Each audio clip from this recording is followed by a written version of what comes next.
fez carne e habitou entre nós. Pão que desceu do céu e dá vida ao mundo. Água viva que sacia a nossa sede de justiça e de amor. Mestre divino, Cristo de Deus, pastor de nossas almas. Quantas palavras bonitas, não é? Mas o que é que nós sabemos mesmo sobre Jesus? Ele era hebreu, ou israelita, ou judeu? As três coisas. Ele era hebreu porque era do povo hebreu. Ele nasceu nessa comunidade. Ele era israelita porque ele descendia de um dos patriarcas, Jacó, que foi chamado Israel por um anjo, o que luta, o vencedor. E ele também era judeu porque ele era de uma das tribos. Esse povo tinha 12 tribos, uma delas era de Judá, e Jesus era dessa tribo, portanto ele era judeu. Jesus viveu na Palestina há mais de 2000 anos atrás. Agora nós dizemos que é atual Oriente Médio, naquele tempo era o Antigo Oriente. Mas há quem duvide da existência de Jesus. Será que ele existiu realmente? Leon Denis aborda isso no livro Cristianismo e Espiritismo. Não seria Jesus um mito, uma figura lendária de ficção? Pensa, Leon Denis, quem sabe era um drama para mostrar que o povo israelita tinha um ideal de libertação, porque eles estavam dominados pelos romanos. Então o ideal era de libertação. De vez em quando surgia alguém dentre o povo que tentava essa libertação, mas não conseguia. Entretanto, o povo não desanimava e continuava com o ideal de libertação, que surgia, ressurgia, era aniquilado, ressurgia novamente. Ou então, quem sabe, alguns pensavam que Jesus não seria uma pessoa, mas seria uma figura representando o lado prático e social da doutrina, o cristianismo.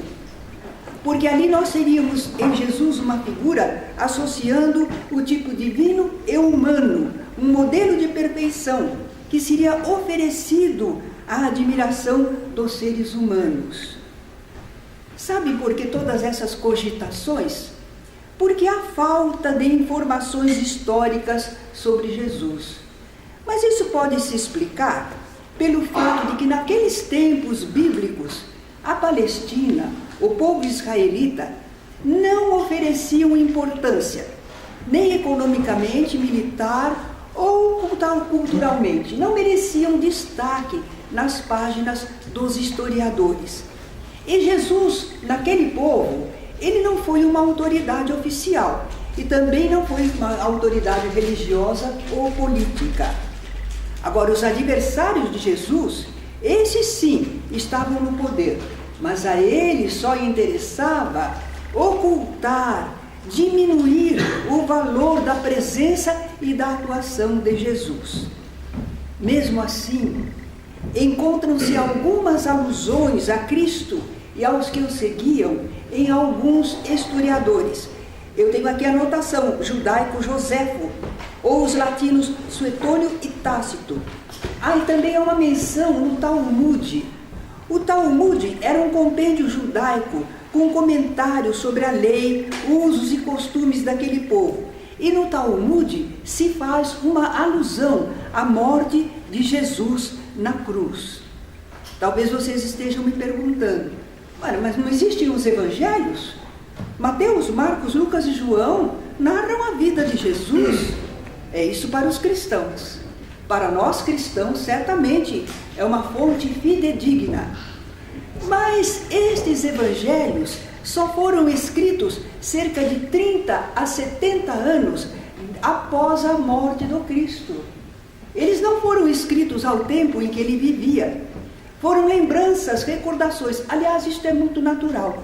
Porque quando nós temos assim alguém na família que é notável, de quem gostamos muito, enquanto nós estamos na geração de filhos, netos, quem sabe até bisnetos, não precisa escrever. porque todo mundo lembra, todo mundo comenta, todo mundo fala. Mas quando vai passando o tempo, é preciso escrever, porque senão ninguém mais se recordará. Assim aconteceu com a história de Jesus, não é? Antes havia somente tradições orais. Mais tarde é que eles se preocuparam em registrar os fatos por escrito. Mas nota-se nos evangelhos, aqui e acolá, algumas discrepâncias. Houve interpretações erradas, interpolações, deturpações, acréscimos quanto à figura de Jesus e aos acontecimentos. Não há dúvida que isso acontece com todos os relatos históricos, não é? A própria história do Brasil, por exemplo, não é perfeita de acordo com os fatos. Há alguns acréscimos, algumas ideias. Assim aconteceu também com Jesus. Então fica a pergunta: onde há certeza de que Jesus realmente existiu? Como é que nós podemos saber que Jesus realmente existiu?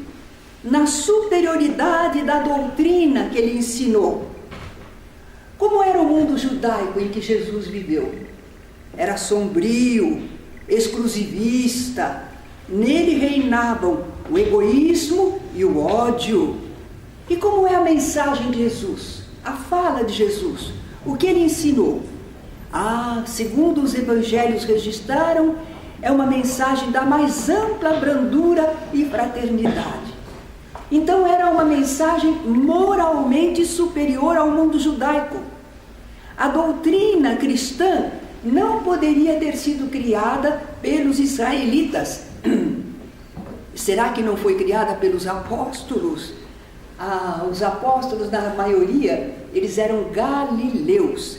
Essa região, a Galileia, essa região da Palestina, era de gente inculta. Então eles eram incapazes de tais concepções, como vemos na mensagem cristã. Quem sabe até tinham alguma dificuldade para aceitá-la, para entendê-la. Quantas vezes eles fizeram perguntas a Jesus: o que quer isto dizer? Não é?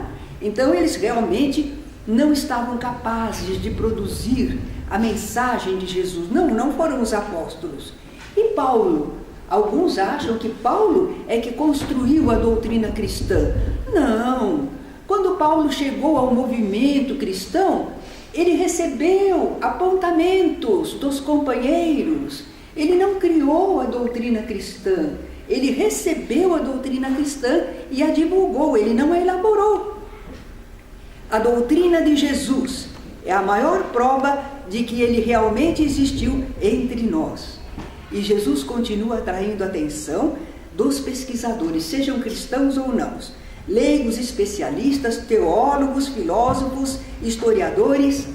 Até existe um estudo especial, denominado Cristologia, para estudar Jesus. Se destina a investigar quem foi o Nazareno, qual o seu lugar na história real e os fatos da sua existência. E nós podemos observar que na imprensa sempre surgem novas reportagens sobre Jesus. O assunto não foi esgotado. Eu notei, por exemplo, em revistas brasileiras, a revista Veja, uma reportagem: Jesus, quem era ele? As novas descobertas sobre sua vida e sua época. Em outra revista, Nos Passos de Jesus de Nazaré, uma outra dizia: a outra face de Jesus. Porque eles haviam descoberto como seria Jesus fisicamente e estavam tentando explorar este assunto. Naturalmente temos livros ótimos falando sobre Jesus. Vocês conhecem o escritor Hermínio de Miranda? Talvez não, alguns sim. Ele escreveu Cristianismo, a mensagem esquecida. E vocês vão nos permitir nós fazermos um pequeno marketing, né? Porque temos também nossos livros, Estudos Espíritas do Evangelho e Jesus, o Cristo. Então nós concluímos que Jesus realmente existiu. Existiu? E como era ele fisicamente? Nós observaremos muitas representações sobre Jesus. Jesus magro, Jesus mais gordinho, Jesus moreno, Jesus loiro de olhos azuis. Aí os chineses procuram retratar o Cristo como um chinesinho, não é?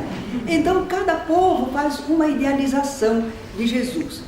Mas nenhuma dessas representações corresponde à realidade, porque não ficou nenhum documento válido que as comprove. Qual seria o retrato fiel de Jesus? Não ficou nenhuma representação, nenhum desenho, nenhuma pintura, nenhuma gravura, nenhuma escultura. Mas será que alguém não descreveu fisicamente? Os evangelistas não se preocuparam em descrever Jesus fisicamente. Ele é um mestre espiritual. E do mestre espiritual o importante não é a aparência física, mas sim a sua mensagem. Porém, nós encontramos nos evangelhos duas únicas indicações em relação à idade do mestre. Lucas diz que ao começar o seu ministério, Jesus estava com cerca de 30 anos. Interessante. Eu me recordo que há alguns 20, 30 anos atrás, a mocidade fazia aquelas campanhas dizendo: não confie em ninguém com mais de 30 anos. Lembram? Pois para os israelitas, só aos 30 anos o homem podia se apresentar em público para falar, porque antes disso eles achavam não está maduro, não está preparado ainda, né? Que diferença de entendimento. Por isso é que Jesus começa a sua tarefa ao redor dos 30 anos de idade. E a outra passagem que cita alguma coisa da idade de Jesus está em João Evangelista. Lá nós lemos Jesus falando para o povo. Abraão foi o patriarca deles, o primeiro, não é? Abraão viu o meu dia e se alegrou. Mas Abraão, muito antes de Jesus. Como é que ele falava dessa maneira? O povo estranhou e perguntaram: ainda não tens 50 anos? Olha, quer dizer que Jesus estava entre os 30 e os 50 anos, não é? Ainda não tens 30 anos e viste Abraão? Abraão, do plano espiritual, vira a chegada de Jesus ao mundo terreno, não é? E se alegrara, porque Jesus era justamente aquele que trazia a mensagem de redenção. Eu acho que alguns conhecem a carta de Públio Lentulus, que teria sido encontrada nos arquivos do Duque de Cesadini, em Roma. Nessa carta se descreve o aspecto físico de Jesus. Você esqueceu dessa carta, Terezinha? Não esqueci. Mas quando a gente lê essa carta com bons olhos de análise, nós vamos ver que logo a princípio a carta reflete dogmas e pontos de vista católicos. Sabem por quê? Fala da mãe de Jesus como uma donzela, fisicamente virgem. Maria era pura, espiritualmente, porque o sexo estabelecido por Deus não é absolutamente pecaminoso. Nós é que o fazemos pecaminoso, se não soubermos respeitar as leis divinas, não é? Então essa ideia de Maria virgem concebendo, sim, ela concebeu espiritualmente. Quando aquele livro de André Luiz nos fala da reencarnação de Segismundo, nós vemos que há um acerto, um entendimento no plano espiritual para que a mãe receba aquele filho e também o pai, que estava meio recalcitrante. Então houve entendimento prévio para que pudesse haver aquele nascimento. Maria, jovenzinha, recebeu uma mensagem de um espírito, porque anjo quer dizer mensageiro, né? Um espírito mensageiro que anunciou a ela que ela seria a mãe do Cristo, do Messias. Mas ela pensou que já estava grávida. Ela não entendia isso, não é? Não, foi só um anúncio do planejamento espiritual, não é? Por isso o anjo respondeu que era obra do Espírito, era acerto espiritual, nada materialmente ainda, não é? Também nós vemos que essa carta faz de Jesus uma figura bela e romantizada. Diz lá: ninguém pode olhar fixo o seu semblante. Ora, nós lemos no Evangelho que Jesus olhava para todos e todos o olhavam. Por que essa afirmativa? É porque posteriormente endeusaram Jesus. Então Jesus seria como um imperador, um grande rei. E diante de um imperador e de um grande rei, você nem levanta a cabeça não. Você olha, vai de baixinho, cabeça baixa, não é? E olha lá, que ele pode te matar. É assim que se pensava dos grandes, dos poderosos. E quando terminava a entrevista, você não virava de costas e ia embora, não. Você vinha de bastos, não é? Então essa ideia de Jesus como um Deus, de que nós temos medo, e por isso eles falam isso nessa carta, ninguém pode olhar fixo no seu semblante. Por aí a gente vê que não é uma carta da época de Jesus, porque todo mundo se relacionava com Jesus de modo natural, o povo o envolvia. Então, examinando a carta de Públio Lentulus, essa carta apócrifa, quer dizer, ela existe, mas ela não é verdadeira, não é do tempo de Jesus.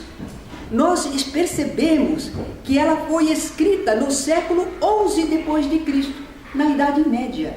Na Idade Média fizeram várias representações, tentando estimular a fé no povo, não é? Interessante que quando fizemos esse comentário do nosso livro, alguém lá do Nordeste brasileiro não quis nem saber mais de nossos livros. Achou que nós estávamos profanando, que estávamos realmente falando contra, sabem quem?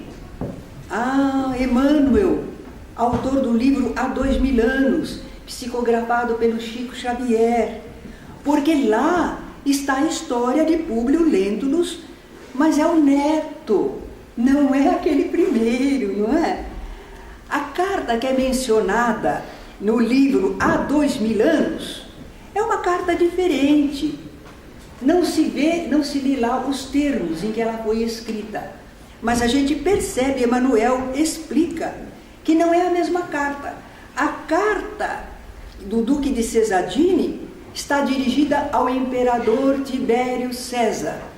E a carta de que fala Públio Lentulus, de que fala o nosso Emmanuel há 2000 anos, estaria endereçada ao amigo Flamínio Severus e dirigida com vistas ao Senado. E ainda era uma carta sem nenhum arrebatamento sentimental. Ora, essa carta lá do Duque de Cesadini de Roma é sentimentaloide. Então não é a mesma carta. Nós não estamos falando contra o livro de Emmanuel através de Chico Xavier. Nós estamos comentando aquela carta que anda por aí e muita gente acha linda, maravilhosa e coloca como se fosse um documento verdadeiro. Bem, e o Sudário de Turim? O que é isso? É uma peça de linho existente na Catedral de Turim, na Itália. Desde 1938, ela é venerada como se fosse o Santo Sudário, como se fosse aquele